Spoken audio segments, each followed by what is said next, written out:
Hey, have you ever read a book and thought, what in the world just happened? That's the way I felt when I finished Verity with Colleen Hoover. When we come back, we're going to talk about that.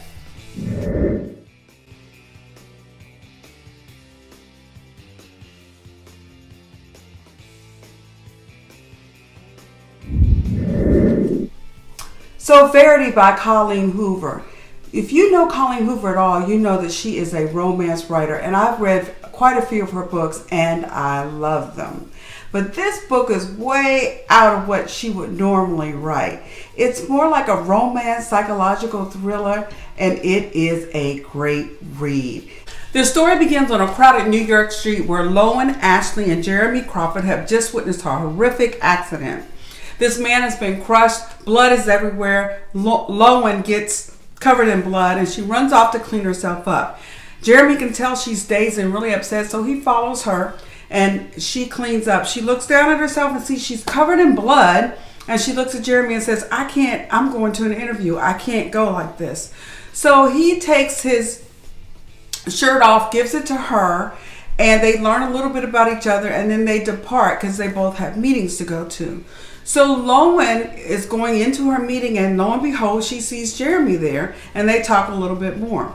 As they're going up in the elevator, she notices that he gets off at the same floor. So when they go into the meeting, there is Jeremy.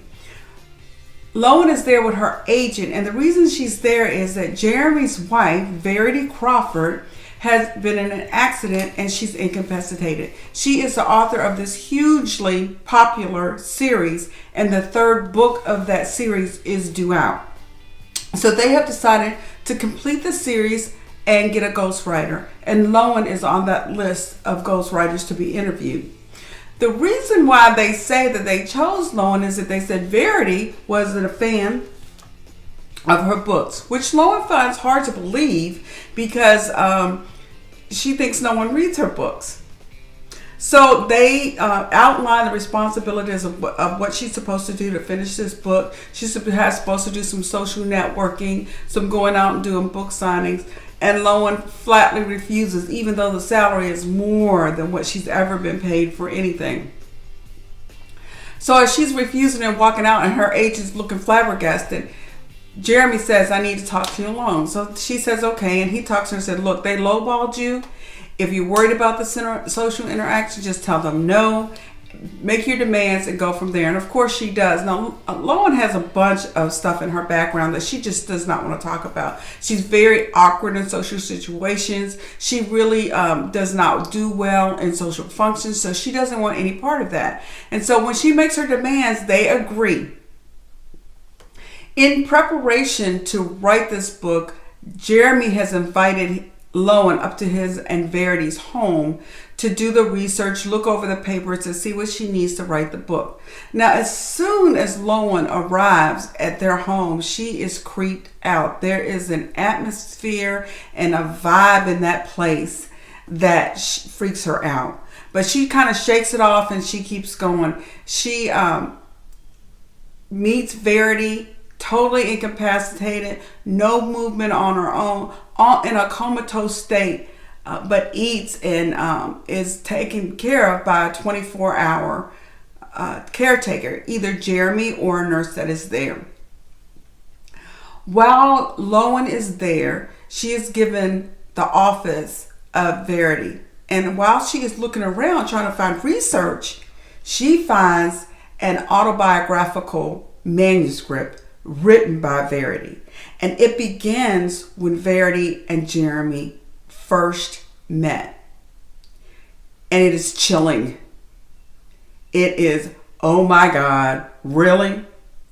So the story is written as in the current situation that they're in, where Lowen is at Jeremy and Verity's home doing the research for the book, and then back reading over the autobiographical manuscript.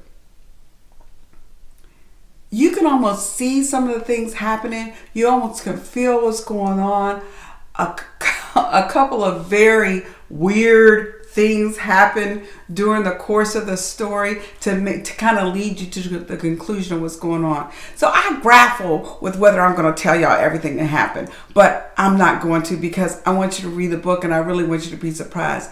But needless to say, this is a romance, even though it's a different kind of romance for Colleen Hoover. So Jeremy and Lowen really find each other attractive, and eventually they kind of hook up. But it always feels really strange to Lowen. Like she always feels like somebody's watching her, or that somebody's around her, or that somebody's messing with her stuff. But we know that Lowen has these kind of issues, a little bit of psychological problems in her past. So she kind of chalks it up to what's going on with her. She pops her little Xanax and she keeps trying to press on. As she gets to know Jeremy, she finds out that Jeremy's had twin daughters and that they both had died. Now, come on, really a tragedy like that? You really have to start thinking, what's going on? 2 daughters killed. One of them supposedly was killed from an anaphylactic reaction at a friend's sleepover, and the other one was drowned. As Lowen goes through this manuscript that Verity has written, you get an alternative sense of what actually happened in that household. And you're just like, wow, really? So there is a little boy. There were 3 siblings. There is a little boy. And he sometimes lets some things slip, like, my mommy told me. And Lowen be like, your mama told you. Everybody thinks that Verity can't talk, and that Verity can't move, and that Verity doesn't have any independent function. But Lowen has the suspicion. But let's just say that during the autobiographical manuscript that Lowen reads, a very disturbed Verity is revealed. In her description of her meeting with Jeremy, she kind of sets it up like, yeah, I made this happen. Where Jeremy's view, as we find out, is very different than hers. When she becomes pregnant, she's very angry about it because she only wants Jeremy for herself. She has this focused, psychotic love for Jeremy, and the kids have no place in it. And as you go on and on during the manuscript, you find out that this woman never wanted children. She only wanted Jeremy, and Jeremy was really the doting kind of father that wanted a family. And as much as he doted on his children, the more she did not like the children. Y'all, you have got to read this book. In the end, there's a twist that you would never believe. So of course, Lowen and Jeremy get together. They have an affair right in this woman's home, right under her nose. In the end, Verity dies, and it is ruled that it's natural and secondary to her illness and her physical condition. So we know that Lowen and Jeremy have gotten together, and at the end of the book we find that she is pregnant and they are about to sell the house. So they're getting things together in the home to sell the house. And Lowen finds another manuscript. Well, actually, she finds a letter that Verity has written, and it was written after her accident. And it turns the world upside down. Y'all, read this book. Comment. If you've already read it, comment and tell me what you think. Because I was thinking about this. When Lowen and Jeremy met on the street, Jeremy initially said that Verity really liked Lowen's work. But Verity never read Lowen's work. Jeremy liked Lowen's work. So when they were on the street, did he not recognize her? Or what was the deal there? This is a huge departure from Colleen Hoover's other works, and I loved it.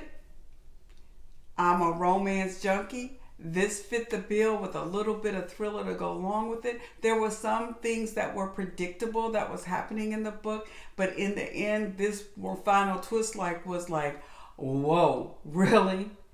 Read it, comment below, tell me what you think, and I look forward to being with you too.